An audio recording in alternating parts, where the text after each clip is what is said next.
Is Britain sleepwalking into a security crisis, just as America threatens to step back from defending Europe? Let's get real, Britain's armed forces are under pressure like never before. Aging equipment, shrinking troop numbers, and now a future where we may have to defend Europe without America at our side. That's the chilling scenario top military voices are warning about right now. Cut to bold text on screen. Is the UK ready to stand alone? According to one of the UK's former top military chiefs, it's time we had a serious conversation. He says we must spend more to modernise our armed forces, and fast. Because if the worst happens, and America pulls back from NATO commitments, the whole alliance could be left dangerously exposed. B-roll, Donald Trump at NATO, UK troops in training. Now here's the twist, former US President Donald Trump wasn't wrong when he said Europe needs to carry more of the defense burden. And frankly, many military experts agree. Europe can't afford to rely on the US like it used to. Visual, NATO logo transitions to a map of Europe. Let's talk NATO.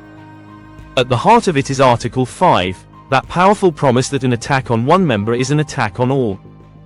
But here's a jaw-dropping fact. The only time Article 5 was actually triggered was after 9/11, when Europe, including the UK, stood shoulder to shoulder with America in the fight that followed.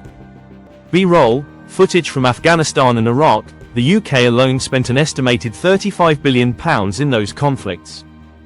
And now, some are asking, would the US return the favor today? That's a question no one seems able to answer, not even inside the White House. Cut to footage of the war in Ukraine. Take Ukraine for example.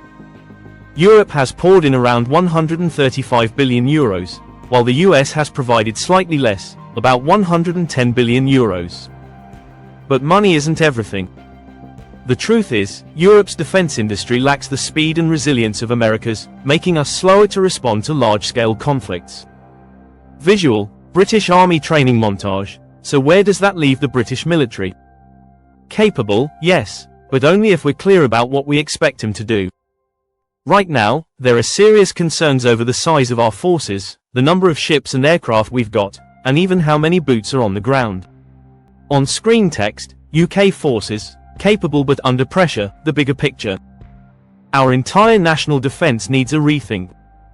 Ukraine has shown us the power of national resilience, where the whole country backs the effort, not just the military.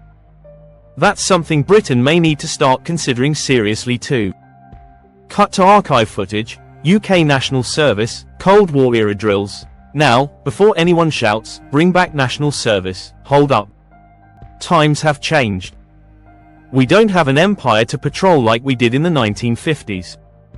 But we do have another option, the 150,000 to 200,000 retired regulars who could be reactivated in a crisis. That's a resource we're barely using. Visual, graphics of mobilization flowcharts, troops joining exercises, and maybe, just maybe, it's time we also look at a new kind of national service. Not military conscription, but something that brings people together, builds resilience, and gives us a force in waiting if things go sideways. Closing montage, Union Jack, British troops, NATO flag, citizens volunteering. So, here's the £1 million question. Are we ready to stand on our own if we have to? Or will we be caught off guard, hoping someone else steps in? Let us know what you think in the comments, and don't forget to like, share, and subscribe for more breakdowns on the stories that really matter to Britain's future. End screen, your voice matters. Join the debate. Subscribe button. Want this in a script format with timestamps or edited for voiceover pacing? Just say the word.